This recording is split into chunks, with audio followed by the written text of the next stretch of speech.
What's up, everybody? It's AJ with etrailer.com. Today we're going to be checking out the Truxedo in-bed organization system. It's going to be the Expedition. So this is going to allow you to install these brackets under your bed rails so they're out of the way, still use your tonneau cover, and use it for storage. Let's check it out.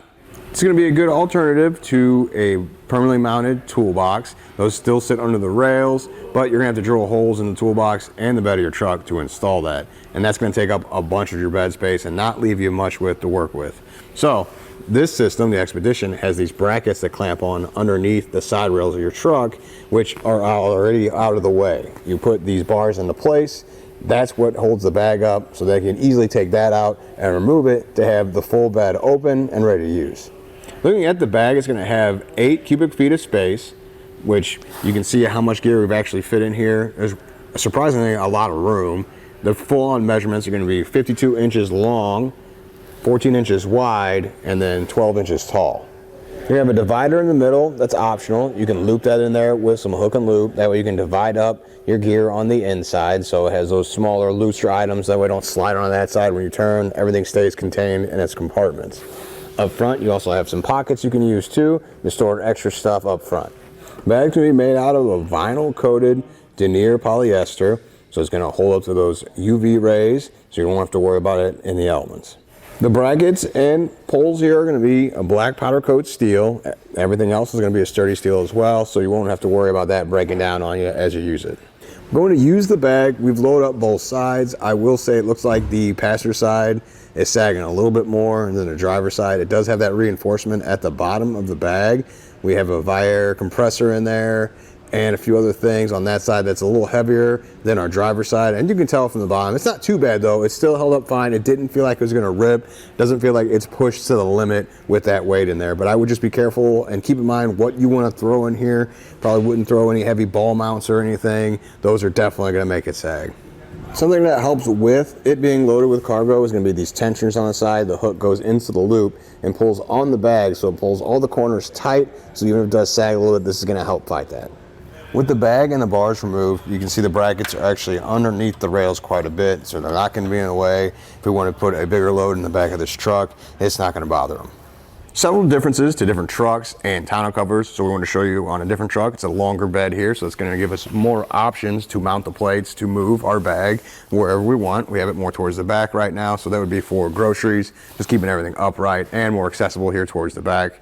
Another thing would be, you can see there's fifth wheel rails in here, and with this trifold tonneau cover, there's not a canister under there in the way. So we could actually put this towards the front of the truck. It would be low profile enough to keep in there with the fifth wheel while you're towing and be out of the way. And if you just wanted it gone, you just remove the rails in the bag and it's out of there. Different tonneau covers are also going to bring different add-ons to your bed. So right now we don't have any rails here, so it's just straight up hooked on to the bed rails. It's on there nice and tight. I don't think it's going anywhere. I have confidence that it's going to be just fine. But also, if you have a roll-up tonneau covers that has those rails, sometimes they have that bracket that have the teeth on there. Well, those clamps can work on that and actually grip a little bit better. So that's not going to be a problem if you have that style of tonneau cover. We mounted our first bracket, and something I want to explain is if you're going to use it with a tonneau cover, it does change up where you can actually put the bracket. So right now we have a shorter bed with a canister style tonneau cover. That's going to take a bunch of space up front. So you're not going to be able to mount it up there. So now we're going to be limited to right here or towards the back. You can see the way the clamps are going. We can't put it towards the back of the truck. So we're going to have to go right here in the center. Now you also have the wheel wells that are in there, so it's going to take up a little bit of the bag space. So we're not going to get the full bag to the ground, but that's going to be depending on what kind of tonneau cover you have. So if you had a trifold, you'd have more options, or even a roll-up, you would be able to roll it up to the front and then have more space to put your bag. So really depends on what your setup is and what kind of truck you have. But installation isn't that bad. Check out how I did it. First thing we're going to do is get our bracket set up with the clamps. So we're going to hold this up, see where it fits. You have 3 different holes you can pick to use to see the height adjustment. So we're going to put it up here against the truck bed rails. Looks like we're going to have to use the top ones. So we're going to have the clamps here. You're going to have 2 sides with ridges going against each other. That's what's going to grip it. And then at the bottom, this part here, the pointy part fits in the other one as you tighten it. So this end is going to be threaded. So the nice thing is you don't have to put a nut on the other side. So what you're going to do is just run this through and tighten it down like that with the bracket in place. With the bolt, I'm going to get it started that way I don't have to hold everything separately.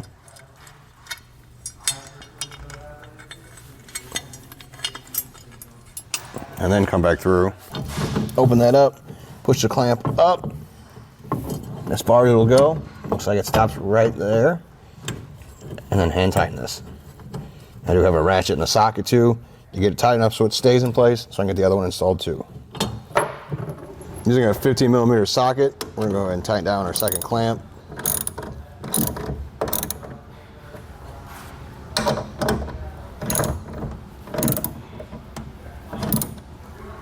Seems good there.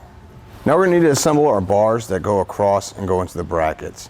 So this one's already been assembled. I'm gonna show you how to do it. We're gonna have the ends that have the silver portion. Those grooves go into the brackets. So I'm gonna go ahead and start with those off to the side. And we have the middle portion. Line up the silver button with the hole here on this side. Just push that in. We'll snap and lock into place. Then we can feed this through the bag, because you need to do that first. So we'll feed this through the loops. And I didn't put the ends on it just because it'd be a little easier. Get that to go through. You can just push down on the loops and feed it through. Helps to push down on the loop to make it open up a little bit more.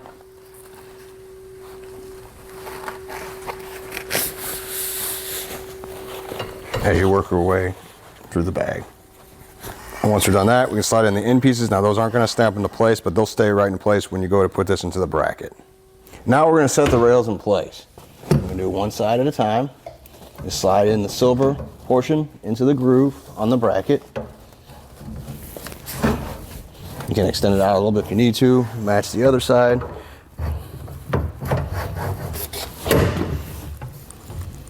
And with it lined up,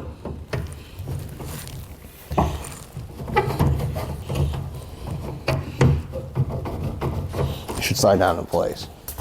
You have to push on the bracket a little bit if it's at a weird angle to help it go down. There we go. Part of the setup for the bag is going to be setting the supports at the bottom. There's a sleeve you can slide it into that reinforces the bottom of the bag for those heavier objects. You also have a divider that you can put in place if you want to divide the sections up to keep things in place. We have the nylon tensioner. You're going to put this portion, the hook, in the loop at the end of the bag.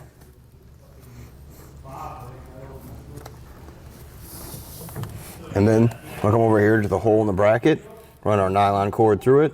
This is going to be the smaller hole here on the side.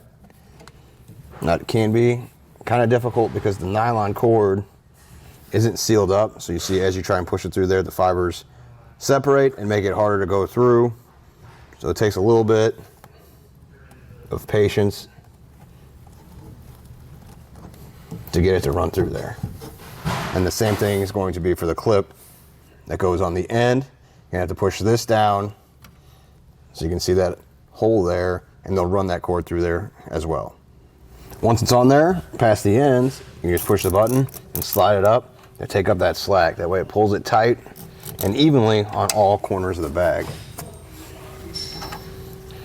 Now all it's left to do is load up your cargo. Overall, I was impressed with this bag. At first, I wasn't sure if it was going to hold up to the tools and stuff we put in there. It did sag a little bit on that side when we put the heavier air compressor in, but that's just because of that plastic insert at the bottom. Now, I've seen online some people will put other things in there for a little bit more support for the bag, and that's something you do on your own. It's kind of a small price to pay for something that works as well as this, just how easy it is to clamp to the rails, move it wherever you want in your truck bed. It definitely beats a toolbox where you have to drill into the bed and the box, and it's kind of a permanent install. With this, you can take the rails out and get it out of the way if you need to pretty quickly. Well, I think that does it. Thanks for hanging out, and hope this helped.